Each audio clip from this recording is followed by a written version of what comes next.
Clinical and forensic psychologist Dr. Phil McGraw got his start in television dispensing sage advice during segments on The Oprah Winfrey Show. And since 2002, he's helped hundreds of struggling individuals and families as the host of his own syndicated daytime talk show. From overspenders to the morbidly obese to dysfunctional families, Dr. Phil specializes in breaking down people's perceptions of themselves and allowing them to take control of their lives. Over the years, he's had a number of patients who seem like they were straight out of fiction, stuck in the type of insane situations and relationships that seem like something from a TV melodrama. Today we'll be looking at some of the craziest patients to ever grace Dr. Phil's stage and find out what happened to them after their appearances on the show.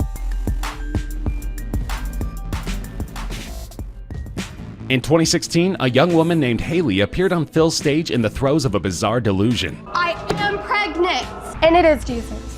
She believed that she was pregnant, despite the fact that pregnancy tests and ultrasounds had shown that she was not. But even more strangely, she firmly believed that she was going to give birth to the baby Jesus, who would finally make his return through her. She was referred to an intensive inpatient psychiatric care facility and made her return to the show months later, having been diagnosed with schizophrenia, but unfortunately not doing much better. She claimed that treatment hadn't helped her, and when Phil read her an extensive list of things she'd said to counselors which contradicted that statement, she claimed not to remember, even saying that maybe a producer had told her to say those things. That was probably something the producer told me to say.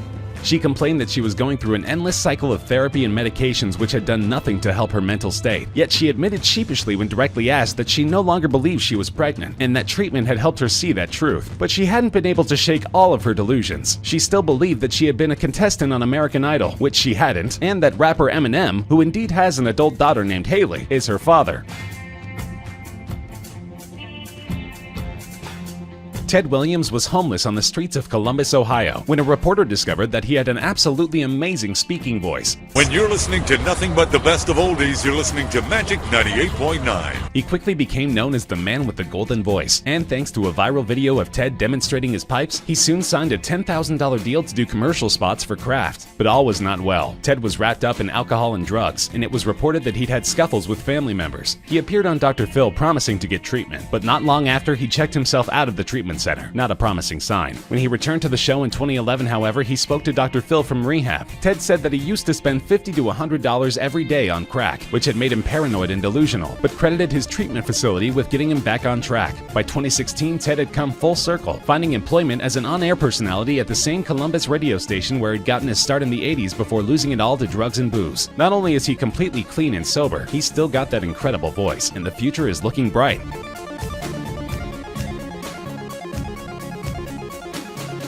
At only 23 years old, Robert had a weight problem which had spiraled right out of control. He weighed nearly 800 pounds, and in a video he posted to YouTube which went viral, he begged Dr. Phil for help. It took 2 medical vans and 5 EMTs just to transport him to Phil's stage, where Phil agreed to send Robert to Wellspring Academy, the best of the best, to help him manage his weight. About a year later, Robert came back and actually walked onto the stage under his own power. Phil quipped that he was glad to see much less of Robert, who had lost an astonishing 264 pounds since his appearance. He admitted that the journey had been a rough one, as he had been immobilized with a skin infection for 2 weeks after his arrival at Wellspring, where he was the biggest person the facility had ever seen. But his hard work eventually paid off, although he acknowledged the long road he still has ahead. The shirt he wore during his first trip to the show might fit him like a dress, but at over 500 pounds, Robert remains committed to achieving a healthy body weight. You're high right now, right? Yeah. When sisters Valine, Amanda, and Tiffany appeared on Dr. Phil, they were not only all addicted to heroin, they were high while on the show. I feel high now. The trio had sunk deep into their habit and were still living in their parents' home. Phil had harsh words for the couple, scolding them for enabling their daughters and angrily telling their father to grow a pair and be a man. Grow a pair and be a man!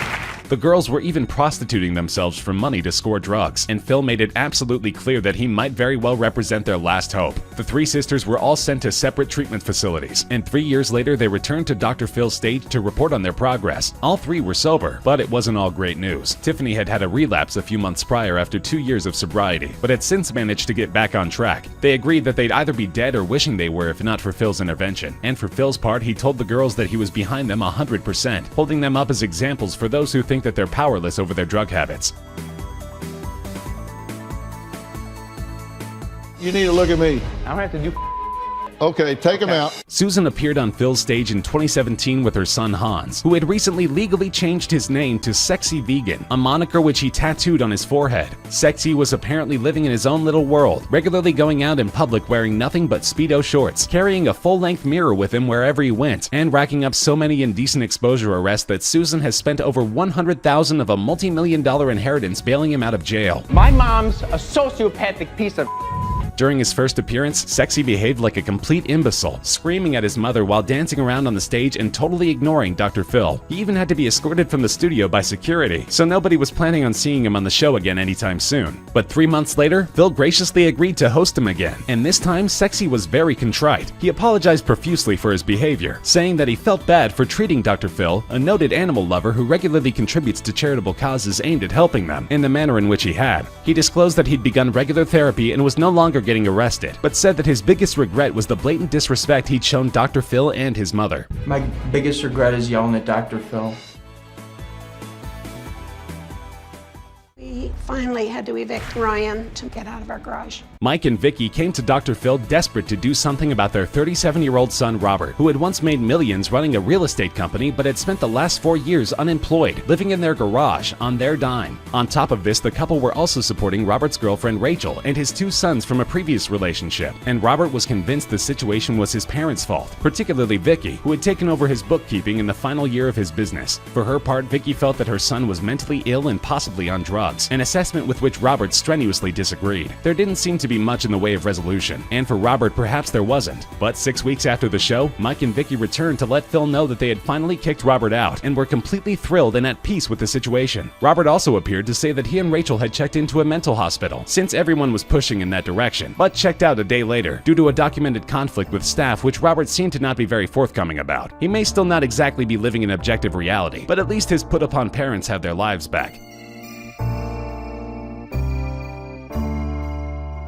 She keeps her money in this, and that's her cocaine. When 21-year-old Danielle appeared on the show at the behest of her father, she was locked into an incredibly destructive cycle of drugs, fighting, and DUI arrests. She was completely out of control, and while she admitted to smoking a lot of pot, she insisted that she didn't do any other drugs despite the fact that her parents had busted her with cocaine. They want to hear me say I do other drugs, but I don't. Danielle's father, David, was terrified of something terrible happening to Danielle, or someone unfortunate enough to be around her at the wrong time. But Dr. Phil was able to get through to the young woman, empathizing with her and asking her to put her trust in him and accept treatment. While Danielle didn't make a return appearance, David did, with a report that she's doing very well and continuing upon the path that Dr. Phil set her on. David said that his daughter is now someone that he hasn't recognized for many years, and Phil was glad to get the report. He explained that once a guest agrees to treatment, his staff becomes very hands-off, so anything can happen. But fortunately, Danielle found the fortitude to turn her life around. David also went out of his way to praise Phil's staff for their level of care with potentially problematic patients. But after all these years, it's safe to say there's not much they haven't seen.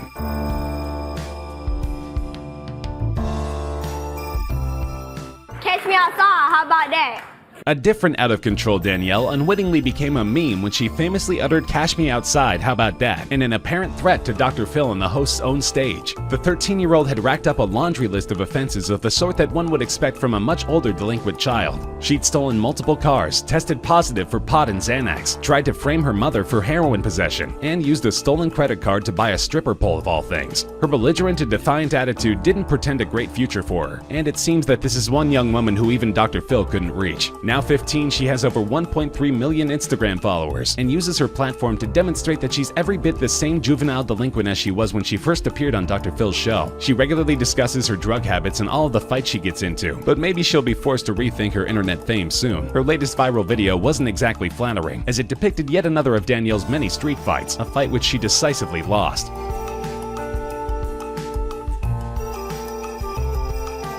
I'm still getting high.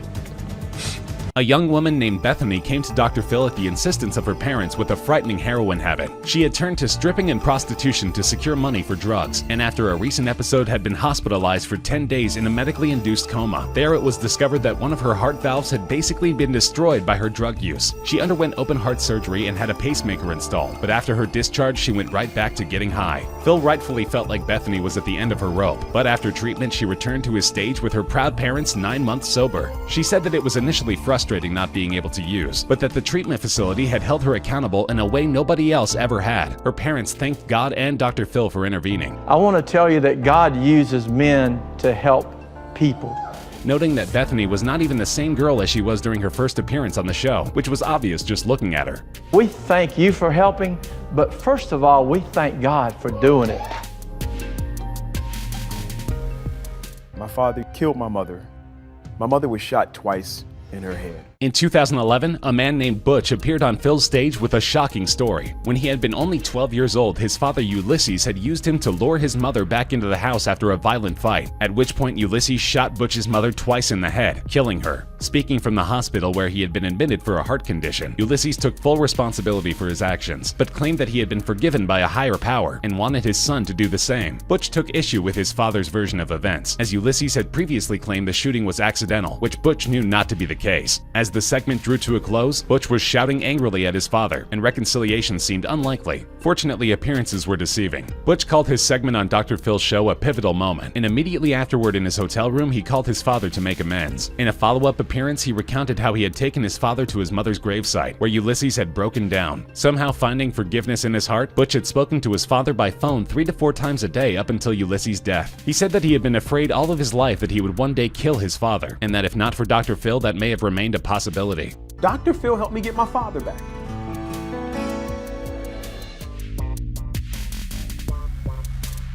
You were on Xanax.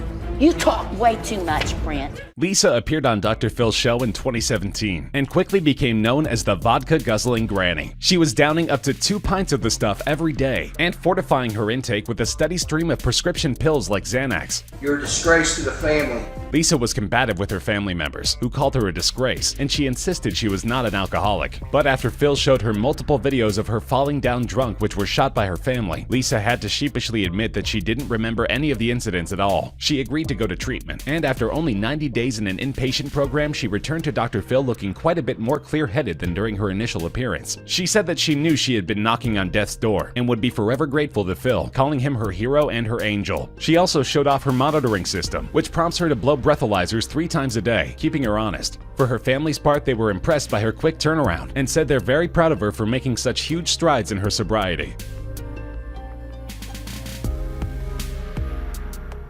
I'm 5'5" and I believe I'm 70 pounds. 26-year-old Megan came to Dr. Phil in the grip of a severe eating disorder. She was binging and purging regularly, consuming 9 to 14 laxatives a day, and was down to a mere 73 pounds. She'd already endured 3 hospitalizations, and told Dr. Phil that she still felt like a 16-year-old, trapped in the same cycle which had consumed her since high school. To top her troubles off, she had a dysfunctional relationship with her family, being extremely possessive of her mother and jealous of her sister. Dr. Phil could tell that Megan wasn't exactly warming up to him by her defiant attitude, but she told her that if she continued on her course, she would die whether she liked him or not. In the beginning stages of liver and kidney failure, Megan couldn't help but agree. She was sent to a Utah treatment center, and 5 years later rejoined Dr. Phil with a decidedly different attitude. Looking very healthy, she told Phil that she no longer had an active eating disorder, and the budding graphic artist admitted that she probably wouldn't be walking the earth today if not for his support. Thank you so much from the bottom of my heart.